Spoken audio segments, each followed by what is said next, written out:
Hey guys, Terry here, coming to you from beautiful East Tennessee. There goes some crazy guy. And I'm gotta tell you, it is colder than shit today. It's like 30 some degrees. And my old ass ain't digging this cold at all. Let's go in the shop and I'll show you what I've been up to. Not much, but we'll go look and see. Alright guys, since I seen you last time, check out what I got done. Finally got this motor crammed in this frame. I've got to find a way to get a good light down here. Hang on a second. Maybe that's a little better, I don't know. Anyway, let me step back here. She's gonna look pretty sweet, I believe. So, it was really bugging me, man, that I couldn't get this motor in this frame. Because believe it or not, an Ironhead engine is much heavier than a big twin. I have no trouble putting my shovel head engine in and out. But maybe I'm getting old and broke down, who knows. Anyway, Hippie was like, see you get that motor in that frame. He was kidding around with me, and I was thinking to myself, I would too. And then I got to thinking, the Egyptians built pyramids and all that shit. And so, make a long story short, I tied a rope up there, tied it around that part, and swung that bitch in there. I'm gonna tell you something, it's pretty tight fit too. I scratched the frame in a couple little spots, but that's all good. And if any of you guys are planning on doing this, there's this little stupid nut back here. That thing has to be clocked correctly. It's for the swing arm pivot. There's actually a recess in the back of the case here, and it will not go unless that thing is clocked at like straight across.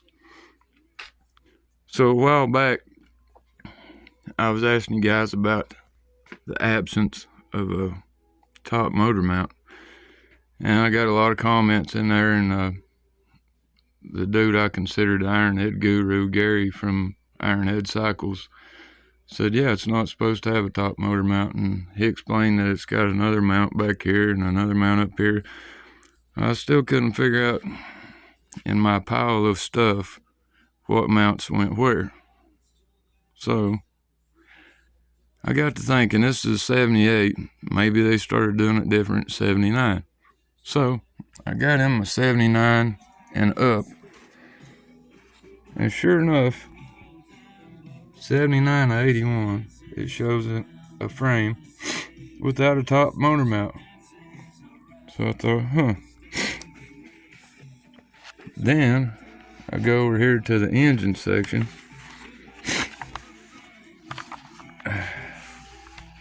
Rocker arms, covers, and brackets. I start looking at all these little brackets and matching them up with my pile of brackets. And sure enough, you have this one, goes back here, hooks to the frame. You got the center one, which would normally go to your center up to your frame. Kind of just ties them together. And the one I was really wondering about was the front one, because I couldn't figure out where the hell it mounted to. And I don't know, somehow I missed it, but I noticed there's a bolt right here. And sure enough, it had a broken off piece of metal under it. That goes to your front rocker box. So the mystery of the motor mounts has been solved. Whether good or bad, I don't know. Maybe they only used it for a couple years for a reason. But what's really strange is when I looked up the part number for the broken mount to order another one, it has a -76 number. So apparently they made some of these before 79. Okay, enough of that. So as I was saying, I've got to get that. I've got that motor mount ordered, and got to get this hardware cleaned up stuff down here. Sorry. And get the hardware back here to bolt it in properly. I think I said the other day I had a carburetor kit coming. Well, it hadn't come yet. I want to show you guys this. So it's a little trick I use. I learned a long time ago these screws can become really stuck in there.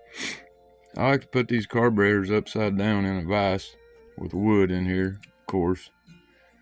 And then I take a little chunk of brass, give these some gentle taps. It kind of helps them break loose. Sorry for the sniffles again, guys. I've been outside. It's 30 degrees. If it ain't allergies, it's cold. Let's see, what else? Where was I at?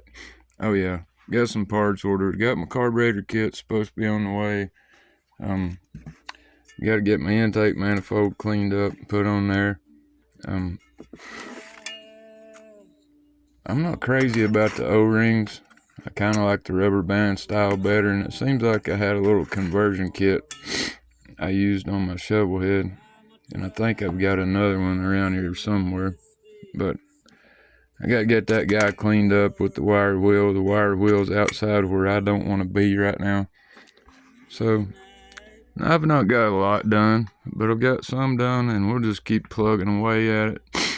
I got a brother who just bought a horde of Sportster parts. I need to hook up with him. I think he's got some OEM shocks, maybe some struts that are in a little better shape than these. I guess for now that's about it. I hope all you guys had a great Thanksgiving. Hope you guys are all doing well. And thanks for tuning in and hanging out with me. I know I ain't been getting much done, but I don't adjust well to this cold weather, and it's not real warm down here without starting a fire. But we'll peck at her a little bit at a time, and before you know it, we'll have her going. And I guess all there is left to say is you guys take her easy. I appreciate y'all. We'll catch you later.